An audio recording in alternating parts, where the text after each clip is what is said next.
Un des gros avantages de la sylphie est qu'il s'agit d'une plante pérenne. Plante pérenne signifie qu'elle repousse d'elle-même chaque année sans nécessiter un ressemis. Donc éviter des travaux de sol, éviter des affinages du sol et éviter un risque d'érosion.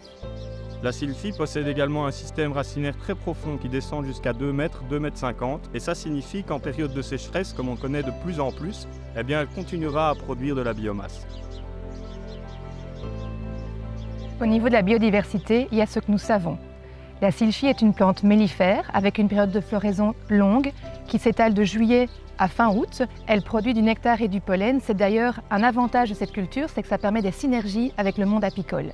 Sur ce site, un apiculteur a d'ailleurs installé ses ruches et on peut observer de nombreuses abeilles tournoyer autour des fleurs. Grâce à la forme de ses feuilles en coupelle, elle est un réservoir d'eau pour les insectes et les oiseaux.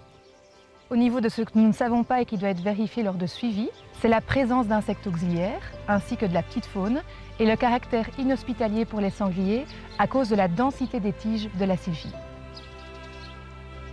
La première valorisation pour la sylphie est la valorisation énergétique, c'est-à-dire qu'on va utiliser la biomasse produite par la sylphie dans les stations de biométhanisation pour produire du biogaz. La deuxième valorisation possible pour la sylphie est la valorisation en fourrage pour les animaux. Au niveau des résultats, ça confirmait un peu ce à quoi on s'attendait. Donc un fourrage qui n'est pas spécialement riche, ni en protéines, ni en énergie, avec beaucoup de fibres. Donc ce sera un fourrage qui sera destiné à des animaux qui ont de faibles besoins, ou alors on pourra le donner à d'autres animaux si on est vraiment en manque de fourrage, mais toujours le limiter à maximum 30% de matière sèche de la ration.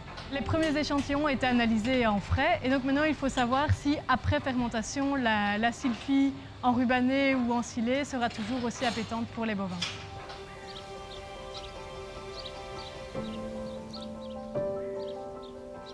Nous sommes installés ici à Virouinval, donc la ferme de la Roche-Madou a une production laitière et une production de viande bovine.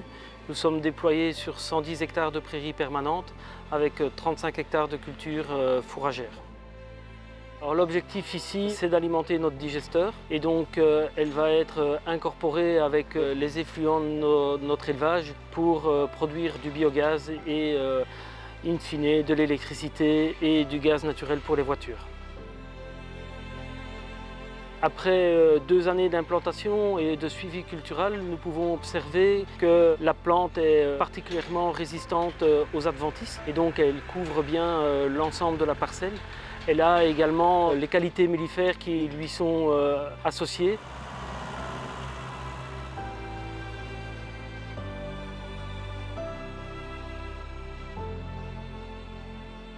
Nous sommes en année 2, on voit qu'il y a de 5 à 6 boutures par plant.